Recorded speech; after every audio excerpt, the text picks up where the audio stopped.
Chapter 9. Madame Victurienien's Success by Victor Hugo from the book Les Miserables. So the monk's widow was good for something. But Madeleine had heard nothing of all this.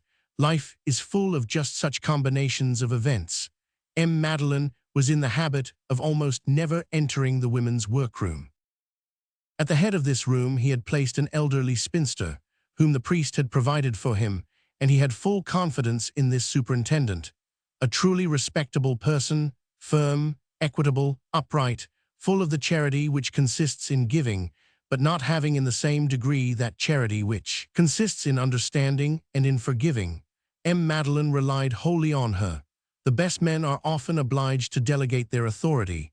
It was with this full power and the conviction that she was doing right that the superintendent had instituted the suit, judged, condemned, and executed Fantine. As regards the 50 francs, she had given them from a fund which Madeleine had entrusted to her for charitable purposes and for giving assistance to the workwomen, and of which she rendered no account. Fantine tried to obtain a situation as a servant in the neighborhood. She went from house to house. No one would have her. She could not leave town. The second-hand dealer, to whom she was in debt for her furniture and what furniture, said to her, "If you leave, I will have you arrested as a thief." The householder whom she owed for her rent said to her, "You are young and pretty, you can pay." She divided the 50 francs between the landlord and the furniture dealer, returned to the latter 3/4 of his goods, kept only necessaries, and found herself without work, without a trade, with nothing but her bed, and still about 50 francs in debt. She began to make coarse shirts for soldiers of the garrison and earned 12 sous a day. Her daughter cost her 10. It was at this point that she began to pay the Thénardiers irregularly.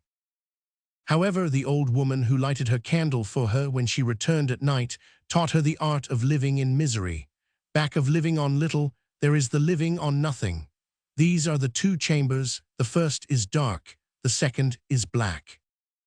Fantine learned how to live without fire entirely in the winter, how to give up a bird which eats a half a farthing's worth of millet every 2 days, how to make a coverlet of one's petticoat and a petticoat of one's coverlet, how to save one's candle by taking one's meals by the light of the opposite window.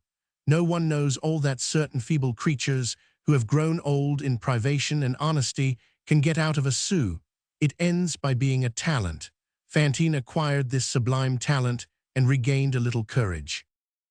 At this epoch she said to a neighbor, "Bah, I say to myself, by only sleeping 5 hours and working all the rest of the time at my sewing, I shall always manage to nearly earn my bread.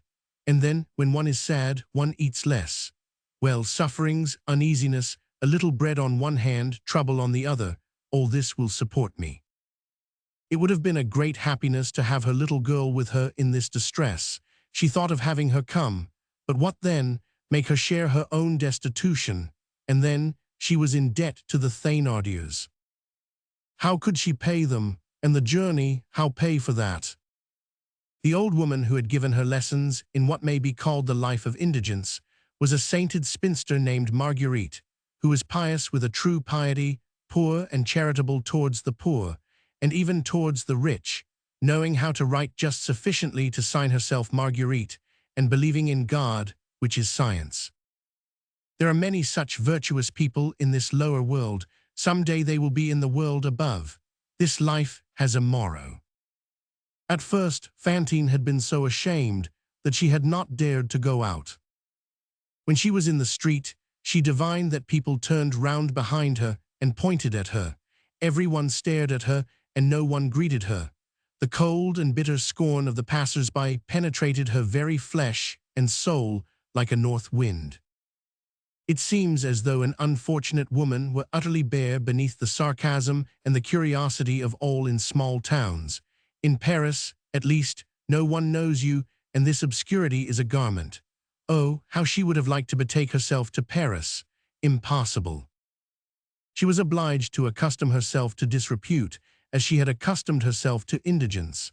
Gradually she decided on her course. At the expiration of 2 or 3 months, she shook off her shame and began to go about as though there were nothing the matter. "It is all the same to me," she said. She went and came, bearing her head well up, with a bitter smile, and was conscious that she was becoming brazen-faced. Madame Victurieni sometimes saw her passing from her window, noticed the distress of that creature who, thanks to her, had been put back in her proper place, and congratulated herself. The happiness of the evil-minded is black. Excess of toil wore out Fantine, and the little dry cough which troubled her increased. She sometimes said to her neighbor Marguerite, "Just feel how hot my hands are." Nevertheless, when she combed her beautiful hair in the morning with an old broken comb, and it flowed about her like floss silk, she experienced a moment of happy coquetry.